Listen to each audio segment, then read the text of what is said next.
I don't even understand how this. How is this? What? This is the fifth video of me reading Mimic by Tamora Pierce. Do not speak such things for Rye to hear, Mimic told the crow as he ran his new antennae over it. She knows what you say now. My ties, made so carefully, dropped from the crow, along with the splints. It stood up in my hands and flapped its fresh-healed wings. I apologize, said the crow to me. Now I knew she was female. You've been very good to us. Better than some, who chase us away from their nasty herb gardens. Not that we would touch those bad-smelling things. She flapped away, losing a white blob of dung that stuck Grandpa on his head.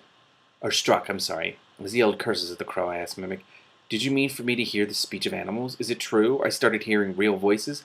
I thought I might be crazy. It is a gift of the dragons, Mimic explained. He spoke not with his mouth, but with his mind. You drank the river water that cured my fever, and took some of my essence with you. I did not mean to make it worse by biting you, but you would not release me. I am sorry. You will learn how to hear what you wish to hear and close out the rest. It is very confusing at first. She has wild magic, right? I mean, that's kind of how it was for Dane. I thought of being able to talk to the animals as I cared for them and grinned. I will learn, I told him. It will make things so much easier. And you can help me now. But Mimic was shaking his big head. The one copper eye that I could see was unhappy. I cannot stay, Rye, he told me. I speak now, so all of you will hear me. Ma, Grandpa, and all the healers who had come to help drew closer. I know I must leave. I am much too big. Where will I sleep? I am not a bird. I would eat far more than the village could spare. And I can feel the herd animals trembling. They can smell me. They are terrified of me, even the sheep who were my friends. I have made the choice to grow. That means my time with you is over. My people are calling me to the mountains. Why should you go to your people? I asked, confused. They haven't done anything for you. I'd like to know that myself, Grandpa said. I could see that Mimic was making the other healers nervous. The birds who could walk were going to him, though, leaning against his hind feet, Mimic spread his immense wings to shelter them from the sun, as the crow had once sheltered him. Dragons must be careful about breeding, Mimic told us. There cannot be too many of our kind. When she mates, a female dragon lays her eggs far from the dragon's home. My mother placed her clutch on the other edge of the great plain. We are born knowing these things. As if we could see through the hill, we turned to look. I shook myself, and fixed my eyes on this new Mimic. We are hatched looking in no way like dragons. Then we must prove ourselves worthy to be them. We must survive the journey across the plain. Few of us do. If it had not been for you, Rye, I would have perished. Mimic bowed his great shiny head and touched his nose to my face. He smelled of dry summer winds in the air before a storm. You still haven't explained how you went from a lizard to a dragon, Grandpa said. You didn't grow that way. It was magic. It was the last step, Mimic replied. It must be a choice. Life as a small one can be happy. We must decide that it's time to grow up. No. Time to take on the life of the dragon. My choice was simple. I could be a dragon, or I could watch my friends die. Mimic looked away toward the mountains. My only regret is that I could not save any more, he said, and I wish that I did not have to go. But I will continue to grow, you see. You must go indeed, Grandpa said. I hid my face in my hands. For a minute I hated them both for saying it so openly, as if it were nothing. No, I'm getting really sad now. Mimic touched his great head to mine again. I had to choose, Rye.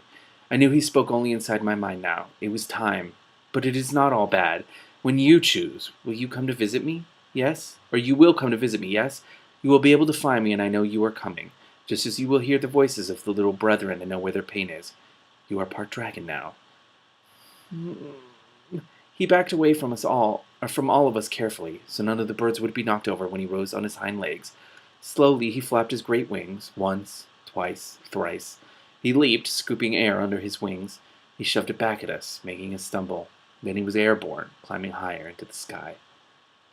I said little for the rest of the day.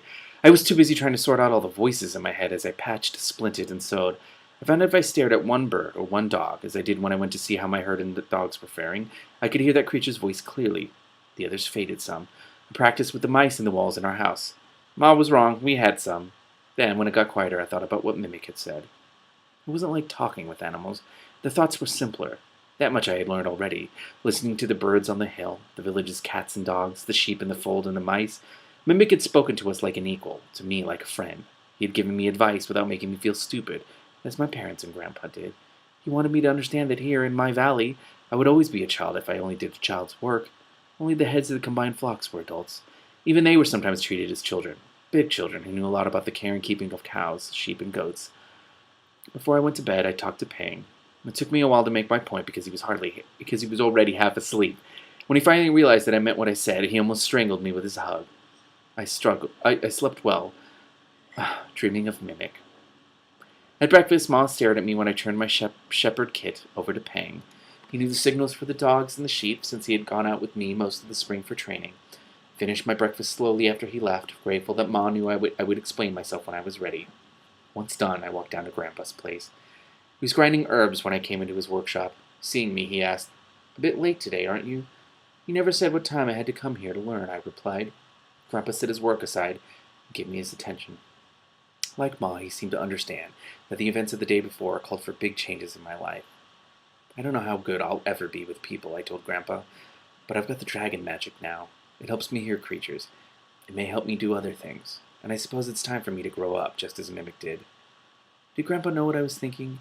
He traveled out of the valley for new herbs, and sometimes he sent his pupils into the mountains to study. I thought of my friend flapping his way up into the cloudy sky. I might have to walk to see him again, but at least I was taking my first step.